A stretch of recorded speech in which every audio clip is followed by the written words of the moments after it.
Apapa tili mu Blantyre market kumene tinayimisidwa ndi azibambale apapawa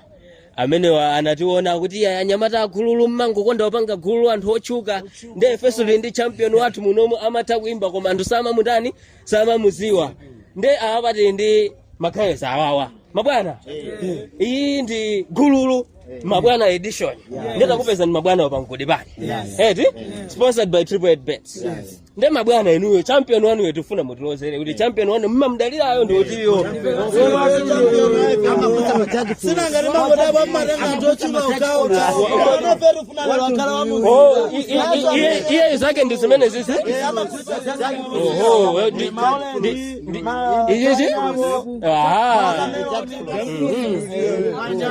ndi bwana ifeyo monga ngati niyo dolo wa muno champion wa Blantyre market zina anu ndani ayi ni Mashalo Samiro bwana akuti mmatha kuimba kopi ndithu amwene okay. timachita nawo okay ndeti pange chonchi iniyo mukayikwapula kwambiri nyimbo mukaitha ndichomwe tipange nchoti Triple Bets ipanga sponsor kuti iniyo nyimboyo mukayilowa mu studio mamva tikupasaniso ni stake eti zili bwino kawawa zabwino bwino kawawa amwene apapa ife tukupasani kabiri kena kaka apa ndio tukupasani concept sikuti muphike zoti mnalemba kale eti mabadi mukwaziwa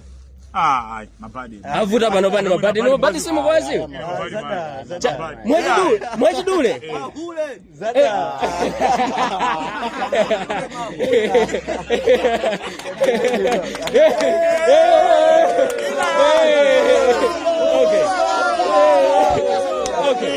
mwachidule mabadi ndatsika noti amazigulisa kwa mabesa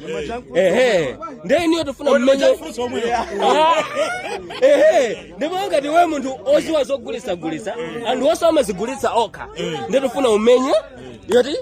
concept ya mabadi ndiye iwe upeka pompe asaulirede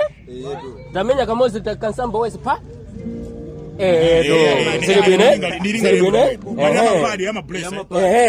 yamabadi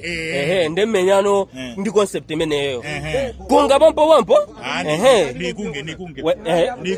ufuna utopanga practice kapena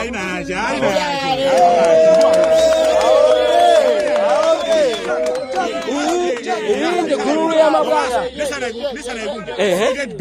majaki fruits ndati ngabenewa kama beta tikala kumenya maja ndefe tikamapereka stake titenga chimodzi bwino tiye nayo tisachedwe kukuda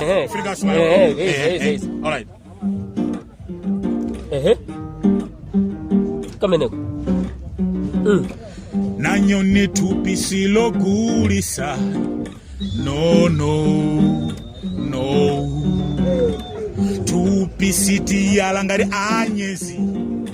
no sungwa na tupisilo gulisa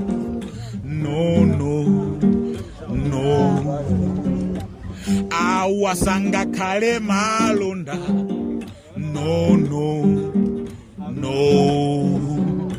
samala ungazafele kusililai yawe alini nthawi zokhumba mtima wako iwe limbikila thupi lako ndikachisi wache iwe lisamale malonda antundu wanji iwe ogulisa utavula we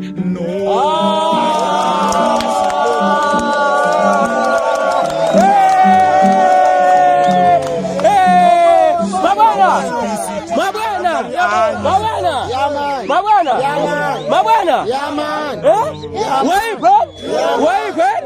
Timpasa stake Agaimenya mustudio emene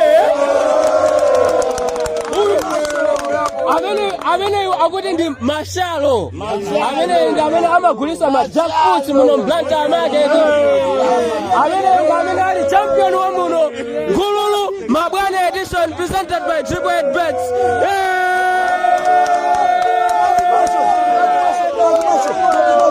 macho